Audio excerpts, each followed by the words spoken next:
effect on the public psyche. But now, with the economy poised to roar in 2018, liberals and their lapdogs in the press need a fresh narrative. They have to freshen it up.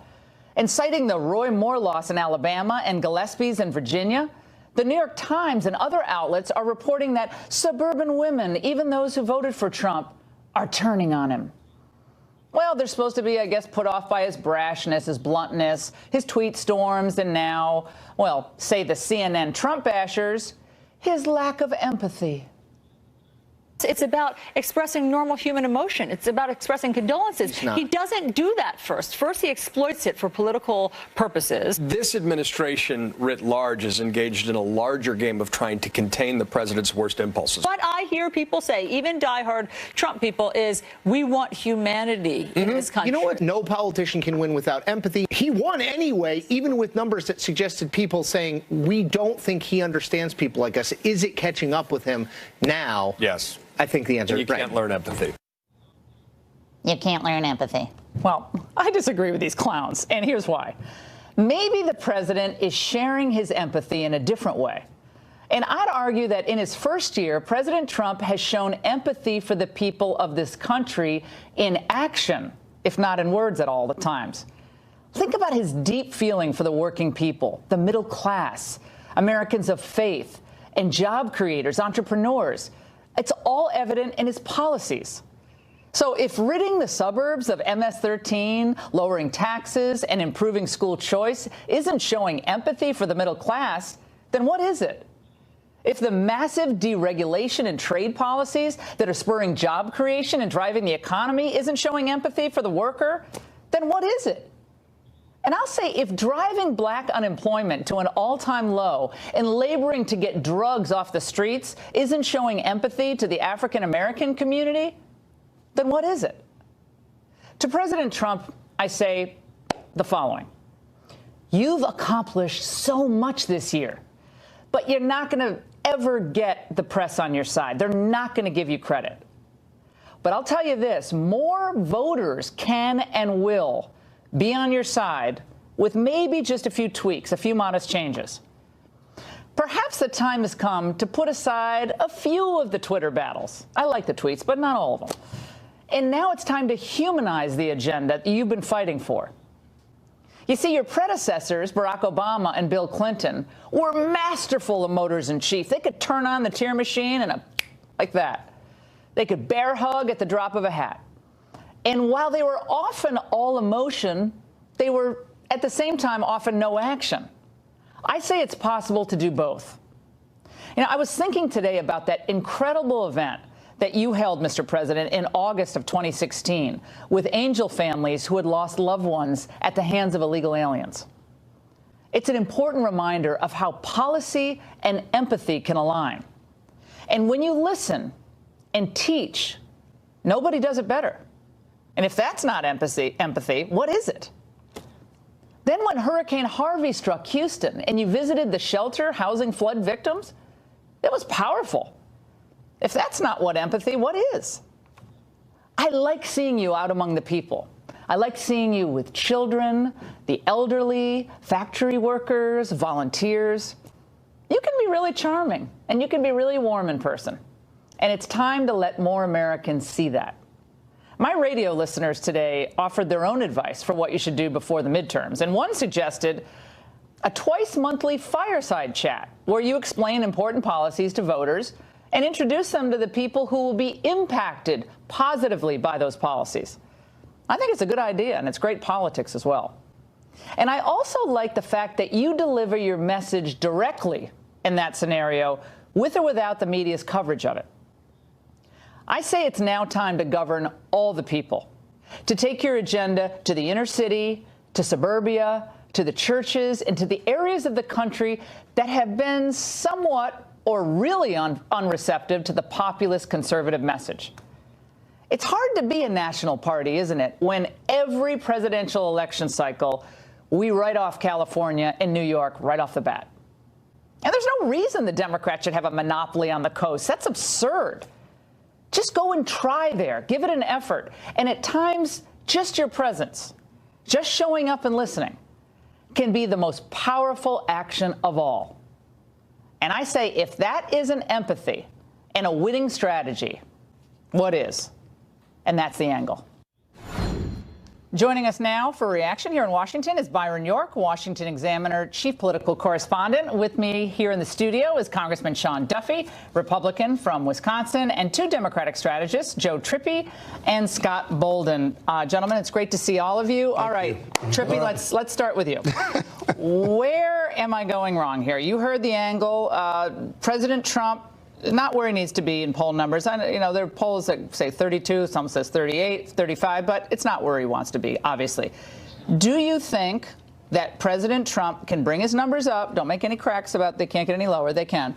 Can he bring his numbers up next year with some of these initiatives going to the people, selling this message? I thought you nailed it in terms of some of the things he needs to do, like get rid of, I'd go a little bit further, not some of the Twitter, but just about all of it. He often gets in his own way of his own accomplishments. I mean, he has had them, but then the next day he tweets something or attacks somebody. And I think that really gets in the way of his message. And you're right, the mainstream media, all the media jumps on that and makes him pay for it. But they would make any president pay for doing some of the things. Oh, the ferocity and the velocity of the attacks on the media to Trump. I worked for Reagan. I thought it was bad then. I've never seen anything like I'm saying now with the press. But he drives that narrative, That's what I mean. though. He likes that fight. He may have these policies. Republicans may like his tax cuts and his popularity and talking directly to people, but then there's this other bucket. This other bucket is tweets, the way he tweets anti-Muslim information or videos. Anti-Muslim? Anti-Muslims, whereby the British nationalists, which was quite offensive. There's so many people. I think what some of the Islamists are doing across Europe is really offensive, but they argue that this video was fine. But you think anyone next November is going to think, oh my gosh, Donald Trump tweeted something from London, but the GDP is 4.2%. I don't think anyone cares about that was an example. That's happening right now. Yeah, but I don't think that one example. I don't think that one example. We got to get Duffy in here, but I want to get back to you. Then Byron York will step in. I don't think it matters what Donald Trump does. The media hates him, and they're going to go after him for the smallest error. You're partially right, Laura. I don't know if it's a fireside chat. I don't know if that's Donald Trump's thing, but he's great at rallies. Get out there and talk to people directly to the Americans. Policies are going to be better for African Americans, Latinos, but he doesn't even use the term African Americans. But what is his national urban agenda? He wants to take credit for black employment. First of all, some of the lowest rates in the African American community and lowest rates in the Hispanic community that we've seen in decades. And in the white community as well. But hold on one second. He talks directly to the American people better than anybody else. He's doing a rally every month. Do a rally every week. Speak directly to them. Every network covers it. Pass tax reform, grow the economy, put more money in people's pockets, build the wall, accomplish the agenda. This guy in our party is going to do great. Let's go to Byron on this. Byron, I'm of the view that the voters want a calmer. They want a slightly calmer landscape, and that's not easy because of lots of incoming, and he wants to smash back. When someone hits him, he hits back, and it's worked for him usually. In the long run, it has usually worked for him. And he was derided for doing this in the campaign by a lot of people, probably Joe, at times you, and Scott, sometimes you. And it worked. And all these naysayers in the media told me the polls were going to destroy him. He was destroying himself. In the end, Ohio, Pennsylvania, Florida, Wisconsin, etc., turned out because they thought the country was going down the tubes. Can he turn those numbers around, though, given the current landscape? Well, a couple of things. We have heard these complaints, you're right, throughout the campaign, throughout his presidency. And we've heard a lot of Republicans who admire his sheer political talent, that unique talent that he has. And they always say, well, gee, you know, if he could only smooth off a few of those rough edges and not do some of those tweets. And when this is brought up with the president, I mean, he'll basically say, and how many of you have been elected president? This is something that he sees as having worked for him. And I think his big challenge next year is to get Republican voters and some independents to judge him on the substance of what he has done rather than the style, which does turn off some voters. And there certainly is something called Trump fatigue. It actually exists out there. But I think you're likely to see, especially with the situation in Congress, everybody's going to be running for office. He'll be using his executive authority more and telling the voters what he's done for them. And he's got to try to get them to pay the attention to that style that to the substance that you opened the program with. Joe. Look, I think, first of all, I think Byron's right about it. He's not getting measured by the substance right now. Look at the things that they list off. That the Wall Street is gaining, breaking records every day. The unemployment, the number of jobs created, all these things, right? The economic confidence that the American people have, right? Okay, well, when you have that stuff through the roof, your favorables are supposed to be through the roof.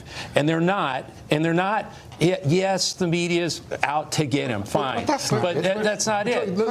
No, that's what the charge is going to be. It's because there's something wrong with his style that people do not like, and he loves that fight, and if he just put the fight away, he'd have a chance to reach out. Because the media bashes him so much, I don't think people are willing to tell pollsters that they support him. In Wisconsin, the last poll we had, Donald Trump had an approval rate of 33%, and he won Wisconsin. So I don't think people feel comfortable saying that they support him as much as they do. Maybe, but Donald Trump drives that narrative. If the media is going to bash him, then they're covering him 24/7, and they're covering the negatives about his personality, about how offensive he is, and credibility. Hold on. Credibility, super important. I think one report I saw from the Washington Post, like him or not, is that in the first year he's told like 3,500 lies in his tweets. How many has the Washington Post told? Well, you can take anyone's. I don't know. I'll do the Pinocchios on them sometime. But he's got a lot of Pinocchios. He doesn't have an urban agenda. He wants to claim credit for black unemployment being down. Scott, white unemployment is being down too. The economy is percolating. Scott, let me get in here, Scott, because this is what drives me crazy about the identity politics in this country. On the one hand, it's what are you going to do? No, because I want to reach out to communities that have a negative view of Republicans. But the president hasn't, and that's why he's having problems with them. Let me finish. What I think is an objective fact is that the economy is improving. Donald Trump is a charming person. I know at times he gets a little defensive. That's fine. But he is a charming personality, and he's an engaging personality. I think what the Democrats fear most is Donald Trump actually taking his case to the African-American community in Detroit, in Chicago, in Oakland, in parts of Florida. I think they don't want him to do that because I think the Democrats are fresh out of ideas. They've tried everything, and 40 years later, the war on poverty was a whopping failure. You know what? They know it, and we know it. I'd love for Donald Trump to go to Detroit and Chicago and L.A. Right. One, he'll never do it. If he'll have a respectful hearing. But he can't. He can't. Why? Because African Americans don't want to hear from him? No, because he doesn't have a message for them. He's offensive to them. He's done nothing for them. He talked about an urban agenda. What urban agenda? What is your urban agenda? Handouts? What's his urban agenda? No, it's not handouts. Then what is it? An economy that creates jobs? No, I want full employment, job training. Well, that's what we're getting. Do you want more illegal immigrants in your community? Because of Donald Trump? Go to those black communities and say that. Do you want MS-13 in your community? No, I don't, and I don't want gangs in my community. They're out. And I don't want racists in my community. They're out. So Donald Trump's a racist. You back on that? Oh, absolutely. Okay, now that's it. He is. He equivocates on whether white nationalists and Ku Klux Klan are good people or bad people. Watching right now, I want you to understand what just happened on this show. I told the truth. I find this to be so sad for this country. Donald Trump, in 1 year, has done more for the African-American standard of living than any president in my lifetime. Name the top 3 things he's done. Name the top 3 things he's done. Focused on African-Americans and communities of color. And right now, the response to that is Donald Trump has to be a racist so he's offensive and a racist, but things are getting better in the African-American community for entrepreneurs, for mothers who want to send their schools to other than failing public schools. Send their kids to other schools. Right, and if school choice and you dominated. If school choice and economic opportunity are not emancipators in the inner city, I don't know what is. And getting rid of the MS-13 drug. Sean, go ahead. There's not black economics, Hispanic economics, and white economics. there's economics. And Donald Trump is doing it right. And when the economy grows, it helps black, white, brown. It helps everybody. The economy was growing under Barack Obama. Two quarters in a row with 3% growth. You know what 9 out of He inherited the worst economy since the 30s under a Republican. Because it's the truth. We get back to the truth. I'm sorry. Trump's a racist. Okay, let me just get this straight. Trump's a racist, and it's Bush's fault. That is the Democrats' playbook right now. Barack Obama brought this economy back. And Trump's a racist. That's all you got. Byron, go ahead. Go ahead. Well, you know what you said about the Trump and going Donald Trump and going to areas with large black populations, large Hispanic populations. That is true for every Republican, because the first thing you do in trying to, the most important thing you can do in a campaign is to show up. That's what Mitt Romney didn't do with Hispanic voters. We told him to do it. He didn't do it. In 2012. And look, it's not like they're going to come to a rally and then all vote for you. But voters appreciate when you care enough to show up. And the president could do that in this upcoming campaign. He's got a lot of Republicans to campaign for. I will say one other thing that has to do with what's going on right now. If he can say he has delivered a middle-class tax cut, that will help him. All right, guys, I appreciate it. I wish we could go on for an hour. It'd be great. And I still love all And another thing. And I love all my pets. And another thing. Breaking just moments ago, Deputy FBI Director Andy McCabe just wrapped up with the House Intel Committee after 7.5 hours behind closed doors. So what was his role in that so-called insurance policy text from Peter Strzok? We have exclusive reaction.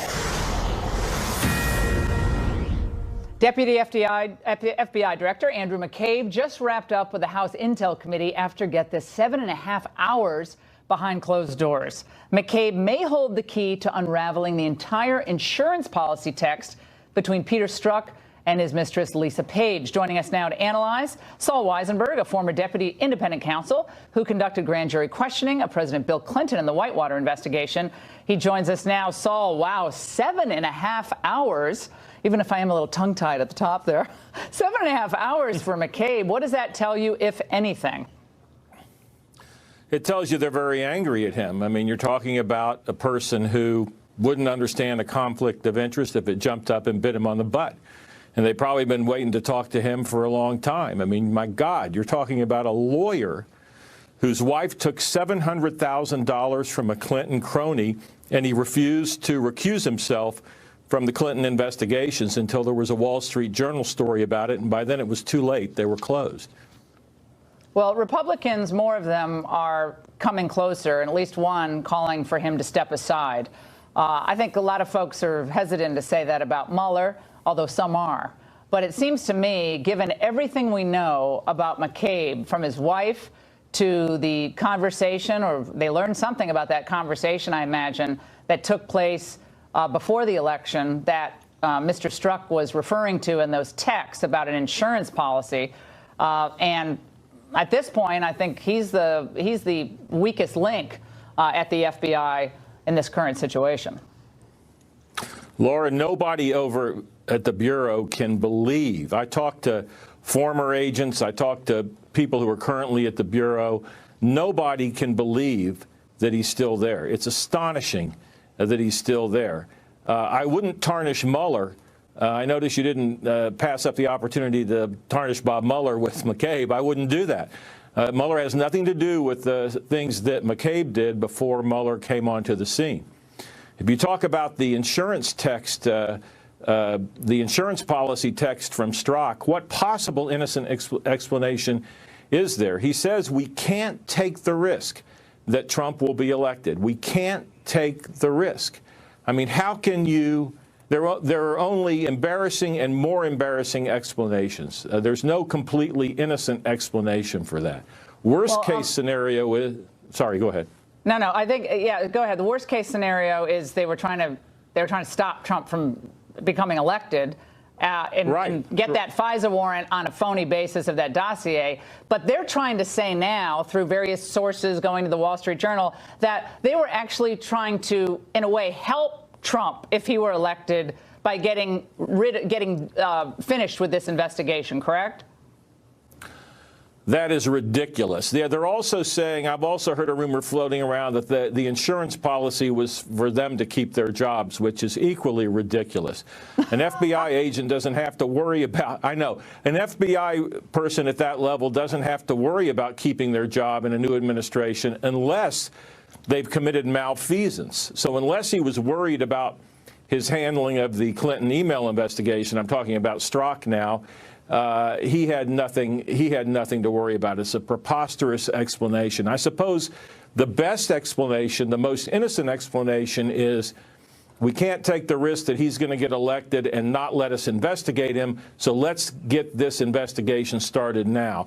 But even there, it's obvious they're rushing things. They're not doing it the right way and the meticulous way. I have a question for you. So why wouldn't Jeff Sessions at this point fire McCabe? I mean, that doesn't bear on the Russian investigation. I know he recused himself from the collusion investigation, but why couldn't he fire McCabe now? He could, right? Well, he has the power to fire McCabe. I've heard different things about how broad his recusal was. I mean, one interpretation is he said, I won't have anything to do with the election at all. And I suppose somebody could say, well, that has to do with the election. Oh, it's ridiculous. But I think he could do it. But look, President Trump can call up Christopher Wray and say the guy shouldn't be there. And he has the power to do that. He'll be attacked for it. So he's attacked for everything. Yeah, you know, but he won't do it. He won't do it. And I think you're probably right.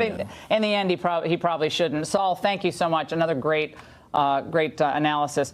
But there's another big question, by the way, in the Russia probe, and it's whether Bob Mueller's acquisition of thousands of Trump transition team emails was proper or even legal. And this may have echoes, believe it or not, when I was a Reagan administration appointee, of the Iran-Contra affair.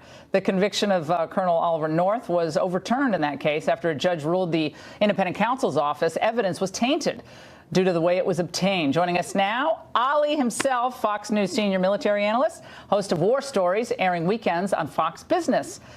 So, Ali, is there a comparison here we can draw to your case? One basic premise. Independent counsels are, A, a way for Congress to evade their responsibility for government oversight. Number two, they are fishing licenses for everybody who gets hired to be a special prosecutor and all their staffs whose goal it is to bring down a president. And it's been that way since 1875.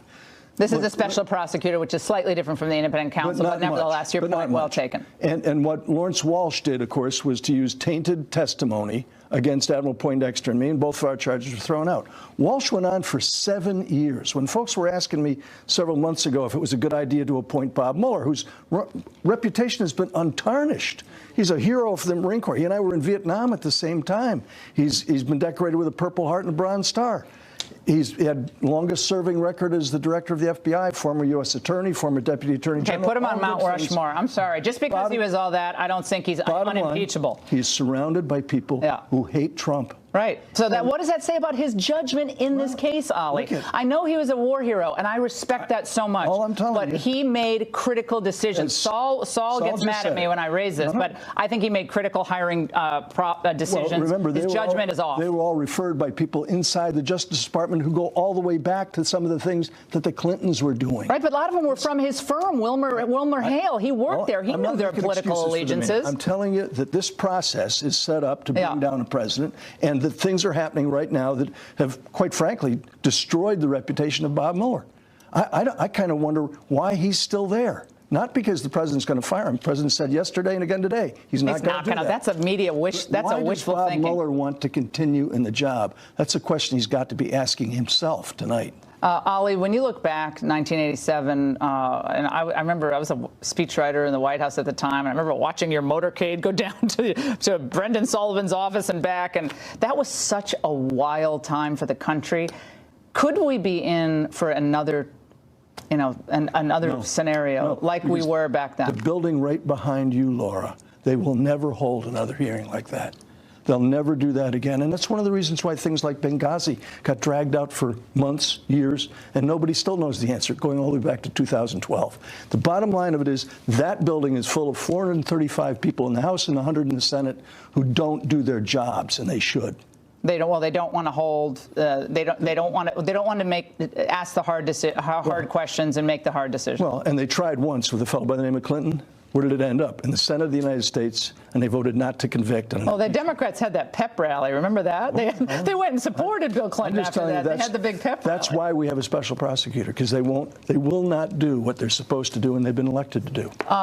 Trump presidency, the big speech yesterday, the media. Can we play that little clip, Tommy? We have let's listen. Let's watch. Did he read this thing he put out? Because it doesn't square with the words he spoke. The tone's been all wrong with the president on foreign policy and national security. There's no talk about transforming the world to bring democracy to the Middle East. Wasn't talking about bringing China or Russia into the international community at all. I mean, I just love it. I love watching these people. You know why? Because they can't say they want to put America first. Ronald Reagan did it, and you and I know that because we were there.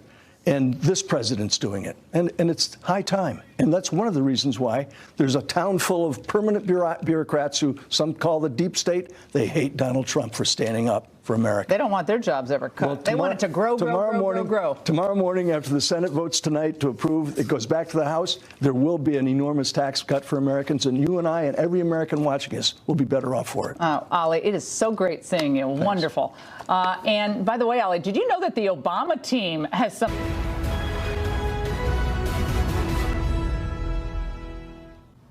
Underage and need an abortion? Well, just come to America. Bienvenidos. No visa needed.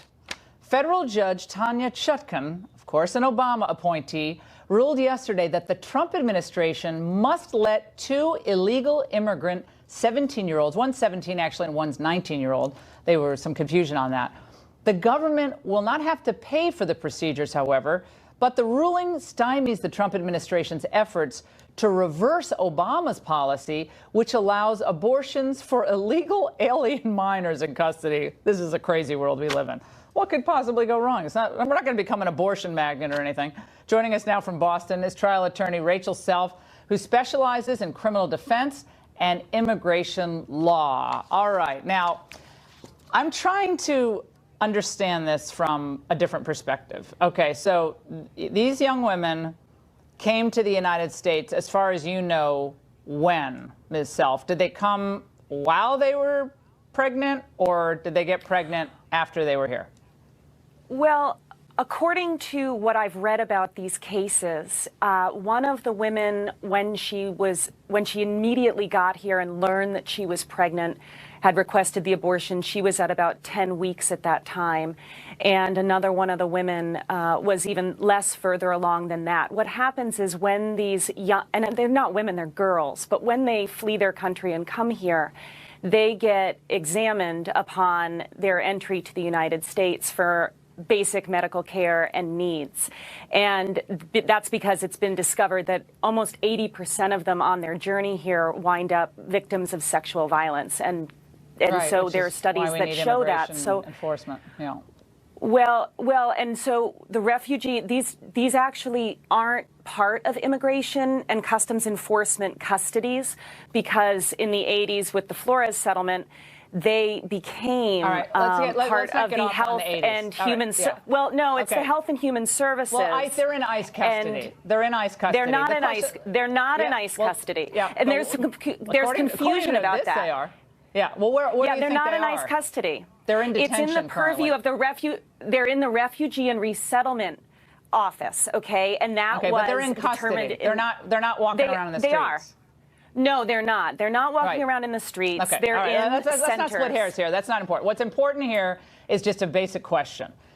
Is it the responsibility of the United States to be a magnet for those who want to come here, have children here, come here illegally, or come here pregnant to either deliver their child then becomes an automatic U.S. citizen, or to come here and get an abortion paid for by a sponsor? I know a lot of people probably think the government should pay for it. Is that our responsibility? And if so, under what principle is it our responsibility? I'm not talking for American citizens.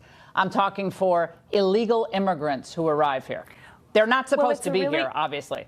It's a really good question, Laura. And to go to your point, exactly, these girls actually wanted to, when they learned that they were pregnant, they wanted to get abortions. So they weren't looking to have babies here. They wanted actually just to get the abortion taken care of once they learned that they were pregnant. Taken care of, it's a baby. Okay. It's a baby. And in one case, the baby is preborn at almost 6 months of age. Do you know what a preborn baby at 6 months of age looks like? That was due to obstruction. And nobody's talking about late-term abortions here, Laura. And that was due to obstruction by the, that was due to obstruction by the administration. The girl originally wanted it at 10 weeks of age. Now, there was a Texas judge. Now, people in Texas vote for the judges in Texas. That's what a baby looks like. Hold on. You're talking, but I want people to know what's on the screen. So I think that we really should stick to the law, because showing pictures like that doesn't go. I don't have a monitor. Okay, Laura. Well, guess what? When you get home, check your DVR. Look at that baby in the face. Look at that baby, and you tell me that that baby. No. I'm gonna have to cut your mic. I'm gonna have to cut your. No, I'm gonna cut your mic if you don't listen to me, because this is important. We're not interested in discussing the law. We're not interested in discussing the law. And the fact that the judge says it's the law doesn't mean it's necessarily proper, or judges get things wrong all the time. The Constitution, the Fifth Amendment, the 14th Amendment, they all say that it's the law. And a Texas judge ruled in the best interest, in the best interest of the child, have a right to an abortion in the United States? In the best interest of the child, this girl needed to have an abortion. A Texas judge she didn't need to have an abortion. No. Okay. A Texas judge appointed a guardian ad litem. And determined. Mute the mic. Okay, but what we need to do is stick to the law, though. Okay. It makes sense. Now, the law makes sense. So when you get home, and as a human being, we were all former embryos, correct? As a human being, I just want you to look at that face that we just showed on the TV screen. I know it's inconvenient. There she is again. Now, stop. I want again, you're showing things that I can't see. You're showing things that I can't see. Okay, I didn't show you a hamster. And I'm happy to look at it, Laura, but for right now, what I would like to do... I showed you a baby. That is a baby. That's completely fine, but I think that you're getting completely sidetracked here. It's not a hamster. It's not a piece of tissue. We're here to discuss it's a baby. What the judge's rulings were yesterday. That's why you're talking over It doesn't make me... I can't even see it at this point, so that's fine. You can show what you want to show to the viewers, but for right now, what makes the most sense is to discuss what the law is. Tommy, can you please stop? Constitution, the Constitution of the United States, the Constitution does not say in one provision to every single person within the jurisdiction to not be denied basic medical care, and that is why a guardian ad litem was appointed to the child who was pregnant. Tommy, stop. And I can't hear her. I can't hear her talking over me. Okay, guys, this is my one thought. I understand what you're saying about what the law is. I understand that. But we're talking about a human being, and we're talking about an illegal immigrant who has violated our laws, okay? That's all I wanted to say. We're not talking about hair splitting of the Fourth Amendment or Roe versus Wade. We're talking about not a medical condition. We're talking about a baby. That's all I wanted to say. And I appreciate the conversation. Okay, it's time to ask the big question of the season. And we have a special guest. It's a privilege to serve as the President of the United States. The geniuses at Disney have finally installed President Trump in the Magic Kingdom's Hall of the Presidents. He's reverberating behind me. There's only one problem. Now that the president has finally shown up there, will anyone know who the heck he is? Look at this. This looks nothing like Donald Trump. Was the sculptor out of town when they were making this animatronic figure? So you got the open coat and the long tie. You can't see it, but the tie goes below the belt. I just don't see Trump at all in this. So I asked the question, who does this look like? Some on the internet say it looks like a bloated John Voight. John Voight's never going to speak to me again. Or maybe I thought today an aged Lloyd Bridges. Looks just like, look at that, I'm right. Or maybe, does it look like Alec Baldwin? Kind of? Alec Baldwin's impersonation of Trump is the worst. I'm sorry, I don't like it. I think it's like that lip thing. Or others are, this is very cruel. I reject this at Christmas time especially. That it looks like Hillary Clinton. That is just, I completely reject that. Well, let me know what you think on Facebook or on Twitter at Ingraham. But you know what I think? They should get the guy who does the wax figures for the Wax Museum. Why can't that guy or gal do the animatronic? Because it looks really good. That looks like Trump. Anyway, whatever the case, Disney should be ashamed, or they might be their own way of protesting. Having to include Trump in their attraction at all probably drives them crazy. But do not go anywhere. I want you to hit me on Facebook and Twitter about those 3-4 options.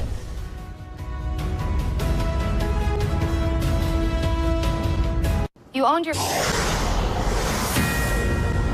This is a Fox News alert, and we are looking live at the Senate floor where a vote on the Republican tax reform bill will be taking place very soon. And this tax bill vote is not the only big news coming out of Capitol Hill this evening. FBI Director Andrew McCabe is still testifying before the House Intelligence Committee in a closed-door hearing. He has been there for 7 hours. McCabe's appearance comes amid growing criticism over his alleged conflicts of interest in the Clinton email probe and allegations of anti-Trump bias within the FBI. Just yesterday, Senate Judiciary Chairman Chuck Grassley suggested that McCabe should be replaced. And Fox News has exclusively learned that Senator Ron Johnson has sent a letter to the General Services Administration asking for more information about the Trump transition emails obtained by Mueller and his team. Joining us now is GOPAC Chairman David Avella and Fox News legal analyst Greg Jarrett. Greg, I'll begin with you. Thanks for being here tonight.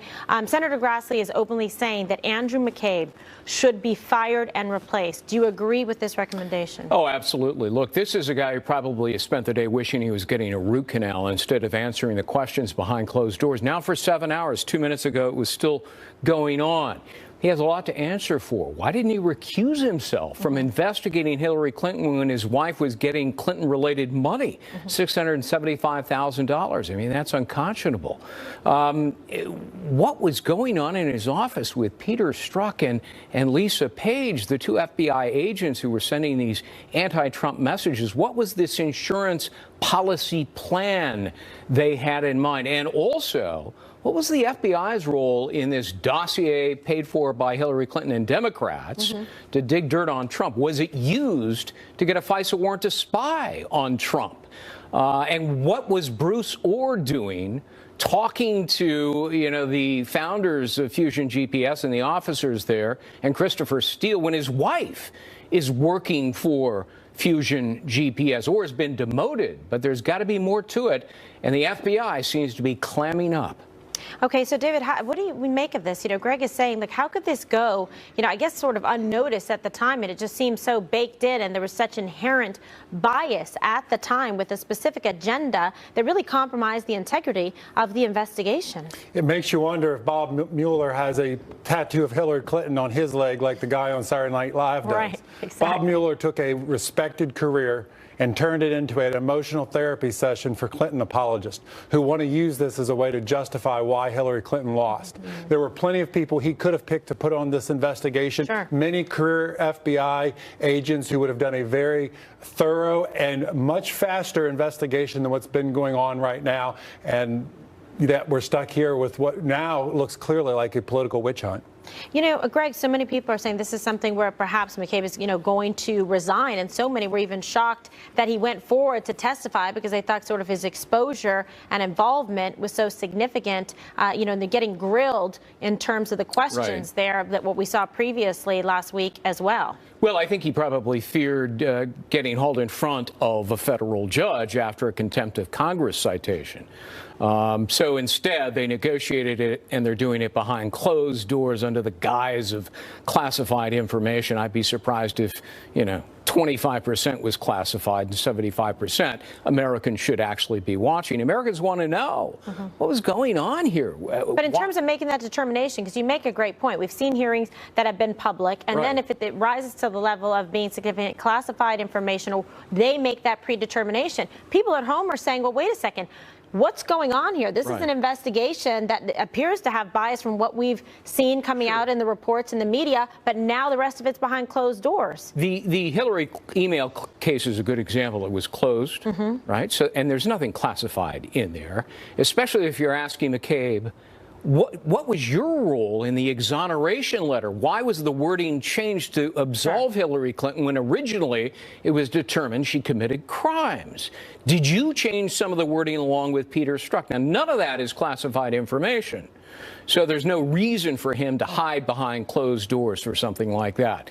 And some of the other information, the dossier, arguably that's not classified either. I mean, after all, it was funded by the Democratic National Committee and Hillary Clinton. Let's get to the bottom of that. Was it used for a FISA warrant? Again, I'd argue that's not classified information. All right, David, what's your take?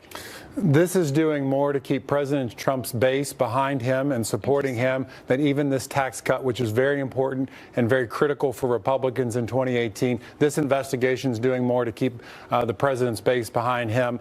And it's the Democrats' hope that we talk about this and not talk about the tax cuts that we're doing, not talking about the individual mandate that's being repealed in this tax cut bill, not talking about the jobs that are going to be created by opening up ANWR. This bill is historic and significant that's going to pass tonight, but yet the Democrats hope we continue talking about this investigation. And Americans don't seem to be buying it, Hillary, because Kimberly, sorry, because yeah, I've got Hillary on the brain. I know, goodness.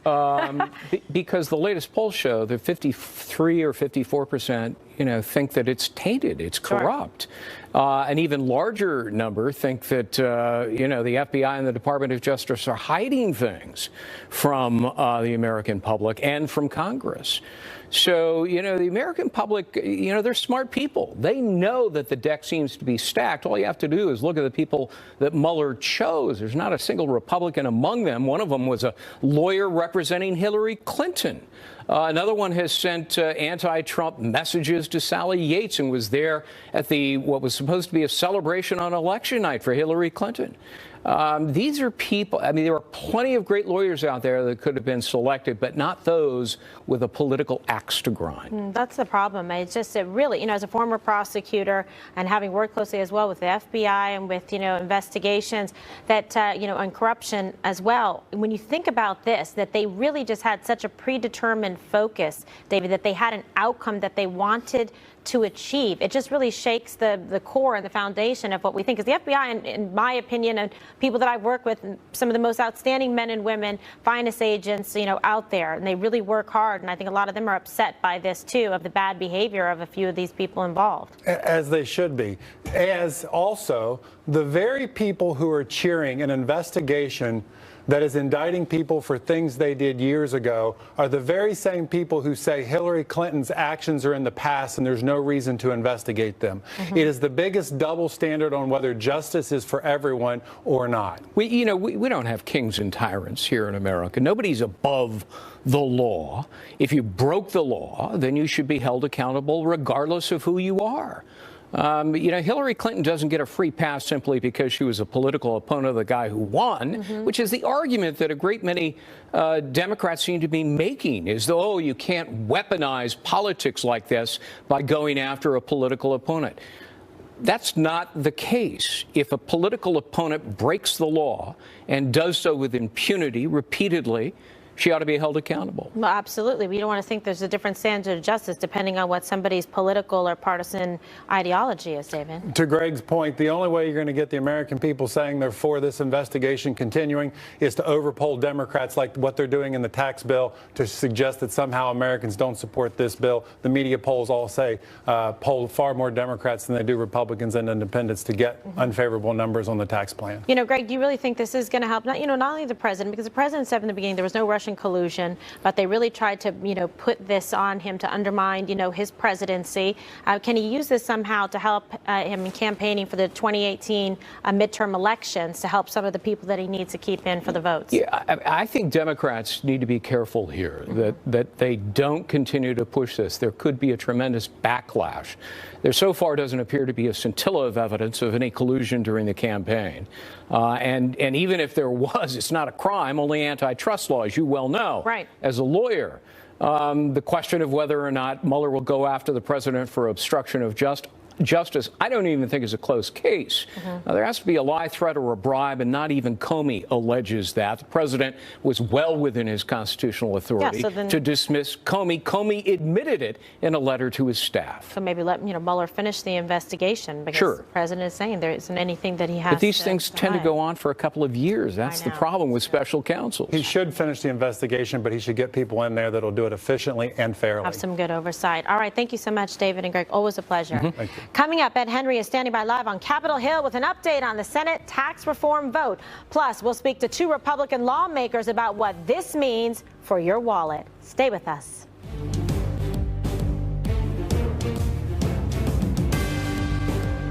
Earlier today, Ed Henry is on Capitol Hill tonight with the very latest. Ed? Kimberly, good to see you. We're less than 2 hours now from what we believe will be a vote on the Senate floor tonight on the president's, what would be his signature domestic achievement, his only major legislative accomplishment this year after the failure to repeal and replace Obamacare. Remember, Republicans were dejected after that. A lot of critics and naysayers were saying the president is not going to get anything major done by the end of the year. Well, they've gotten this done in just a couple of months. Put the pedal to the metal, if you will. This could be a dramatic victory for the president. It did not come, though, without a hiccup. The House voted earlier today to move this tax cut forward, get it over to the Senate, as I mentioned, but then the parliamentarian in the Senate realized